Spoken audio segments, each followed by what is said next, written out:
Sama sekali kan, daripada awal Garah telah memperkatakan bahawa isu perjuangan berkaitan dengan perkara ini adalah isu kedaulatan undang-undang, iaitu berkaitan isu pencerobohan tanah awam atau persendirian dan pendirian rumah-rumah anutan haram di tanah-tanah berkenaan. Isunya tiada kaitan langsung dengan sama ada ianya berkaitan agama Hindu, agama Kristian, agama Sikh maupun agama Islam sekalipun. Ataupun orang Hindu, orang India, atau orang Cina, orang Siam, orang Gujarati atau orang Melayu. Tiada. Ini isu kedaulatan undang-undang. Itu saja. So di sini apabila kami dimaklumkan oleh Yayasan Kubra latar belakang permasalahan mereka, dan apabila kami telah juga memberi rumusan fakta-fakta daripada peguam Yayasan Kubra, maka kami bersetuju bahawa mereka mempunyai kuasa sebagai pemilik hartanah ini, hartanah sendia ini, untuk melakukan apa yang mereka perlu lakukan demi memelihara hak mereka, kerana keengganan atau kecuaian dan kegagalan pihak berkuasa tempatan melakukan perkara yang perlu dari setiap tempoh masa berkenaan daripada tahun 2018. Jadi atas dasar itu, apabila kami dimaklumkan lebat ataupun awal pagi tadi berkaitan dengan usaha pihak Yayasan Kubra melantik beberapa pihak asing untuk membantu membersihkan kawasan ini daripada struktur-struktur yang ada, maka Alhamdulillah mereka dilakukan dan saya percaya perkara ini tidak ada gangguan pun dengan pihak kejiranan di sini. Saya difahamkan bahawa penganut-penganut agama Hindu yang mengunjungi struktur binaan tersebut telah datang pada tempoh tengah malam untuk mengambil patung dewa sanjungan mereka, anutan mereka untuk dipindahkan dengan selamat. Dan saya percaya pihak-pihak berkenaan pun telah memberi ruang untuk proses itu dilakukan terlebih dahulu. Tidak ada kacau ganggu oleh mana-mana pihak. Pihak sana atau pihak sini. Dan selepas berhala ataupun dewa patung dewa sahabat-sahabat kita yang agama Hindu telah dialihkan, maka proses pembersihan diteruskan oleh pihak-pihak yang diminta bantuan oleh Yayasan Kubra tersebut. Dan saya percaya proses itu pun tamat dalam persekitaran pukul 2, 2.30 pagi, 3. Itu yang saya difahamkan.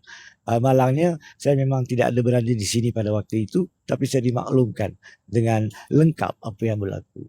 So pada asalnya kita juga dimaklumkan ada gotong royong pada petang ini.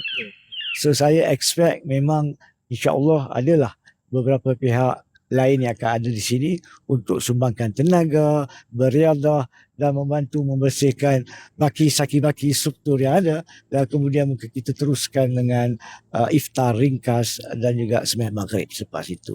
So kami expect petang ini adalah kunjungan daripada rakan-rakan lain yang nak sumbangkan tenaga untuk bantu bersihkan kawasan ini bagi pihak Yayasan Kubra.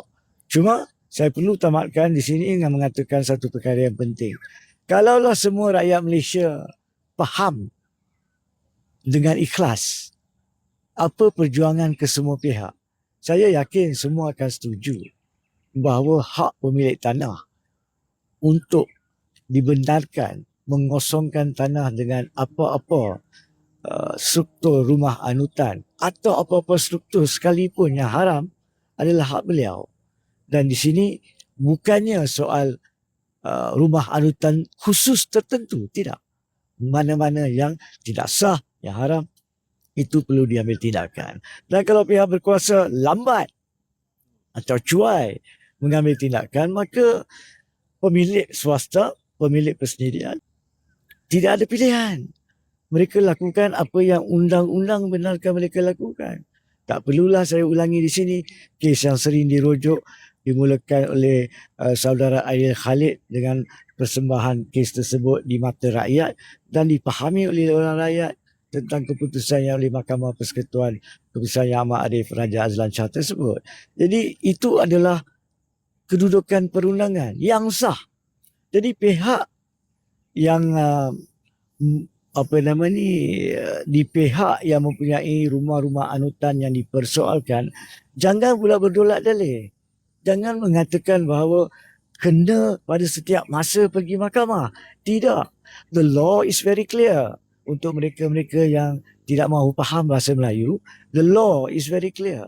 Not in every case does one need to go to the courts for an order. If his claim and his title is obvious, and he can prove it, and is confident about it, he can take the law as it allows to remove all the structures on his land. Yes, the so-called parties which call themselves as victims, if they believe they are affected wrongfully, they can always take the matter to court. Let the court decide. But why should the lawful owner be forced to go to court after waiting for years for the premises to be vacated? That doesn't make sense. And the law is never an ask.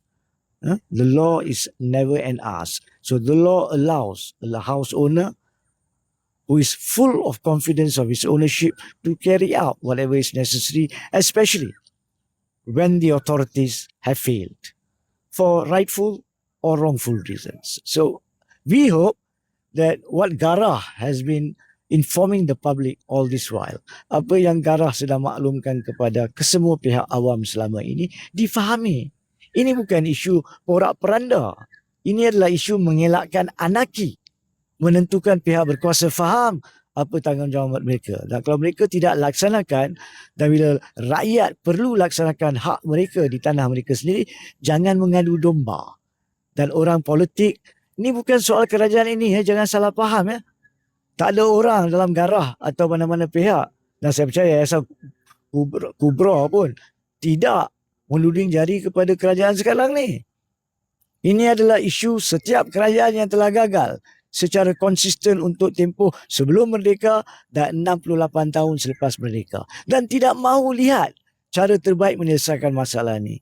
Sekali lagi akhir kata saya nak mengambil kesempatan untuk menyaran sekali lagi, memberi saranan yang lemah lembut, yang rendah diri sekali lagi kepada Menteri Perpaduan yang pada 11 hari bulan Februari telah menerima cadangan kami dari Garah berkaitan keperluan menubuhkan jawatan kuasa pusat untuk membuat bancian satu negara, segala perkara yang perlu, kemudian sediakanlah cadangan penyelesaian yang mana rumah-rumah anutan yang boleh disucikan dengan latar belakang yang betul, maka boleh melalui proses yang perlu di bawah undang-undang. Tetapi rumah-rumah anutan yang lewat-lewat ini, mungkin 10, 15, 20 tahun ke belakang ini yang didirikan secara sengaja di tanah-tanah yang diceroboh secara haram, itu wajib dirobohkan. Dan satu sistem kekal diwujudkan oleh kerajaan pusat dengan bantuan dan mandat kerajaan negeri yang menguruskan tanah supaya perkara ini dapat dibendung. Saya pernah nyatakan 1 bulan lebih sebelum kewujudan Garah lagi bahawa contoh terbaik di Pulau Pinang 1906, Penang Hindu Endowment Board diwujudkan oleh Mat Saleh yang menjajah kita. Kemudian mungkin ramai tak tahu idea tersebut, Penang Endowment Board tu diambil, dibawa ke Chennai. Pada masa itu dikenali sebagai Madras pada tahun 1920-an. Jangan kita lupa, Madras atau Chennai sekarang ni majoritinya Hindu. Tapi contoh dari Pulau Pinang itu digunakan untuk menyelesaikan permasalahan berkaitan rumah-rumah anutan Hindu. Dan that is 100 years ago. Penang export idea tu walaupun dibawa oleh penjajah, takkanlah negeri-negeri lain dan kerajaan pusat di negara kita tidak boleh ambil contoh tersebut, di mana jawatan kuasa seperti Penang Endowment Board diwujudkan dan mereka diberi tanggungjawab sekiranya mereka tidak dapat menyelenggara pelupusan rumah-rumah anutan haram dan proses perolehan kebenaran untuk rumah-rumah anutan yang sah, maka mereka pun wajib diambil tindakan. So that's the only way. That's the only way. Dan sekarang saya nampak lewat-lewat ni sejak seminggu dua ni ada